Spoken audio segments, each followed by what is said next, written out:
Menurut Wimmer dan Dominic, statistik dapat didefinisikan sebagai mathematical method to collect, organize, summarize, and analyze data. Yang berarti metode matematika untuk mengumpulkan, mengorganisir, meringkaskan, dan menganalisa data. Menurut Gravater dan Wolnow, the term of statistic refers to a set of mathematical procedure for organizing, summarizing, and interpreting information.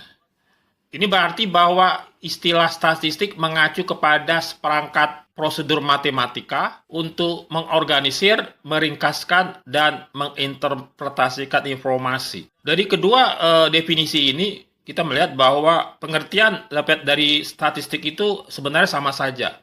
Yaitu pertama, mengumpulkan data. Kalau menurut Wimmer dan Dominic, dia menyebutnya sebagai data, tapi menurut Gravater dan Wolnow itu sebagai informasi. Jadi artinya data dan informasi itu adalah hal yang sama saja. Nah, selain itu, kesamaan lain adalah bahwa menurut kedua sarjana ini, statistik adalah upaya untuk mengumpulkan informasi atau data, kemudian organisir, dan kemudian meringkaskan serta menganalisa data. Statistik berperan penting dalam setiap kegiatan penelitian kuantitatif.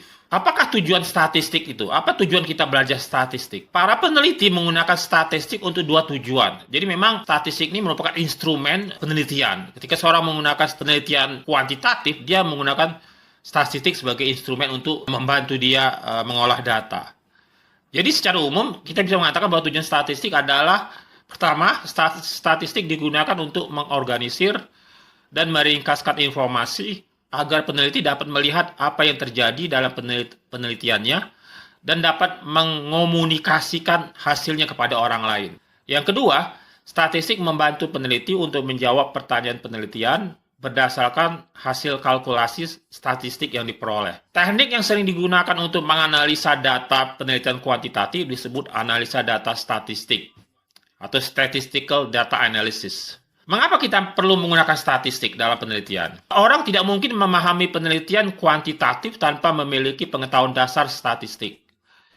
Secara umum, statistik dapat dibagi ke dalam dua jenis. Yang pertama, statistik deskriptif yang digunakan untuk menjelaskan data, seperti mencari nilai rata-rata dan tingkat perbedaan dalam data, atau disebut variabilitas. Yang kedua, statistik inferensial yang menggunakan kemungkinan atau probabilitas untuk membuat kesimpulan terhadap populasi yang diteliti berdasarkan sampel yang diperoleh.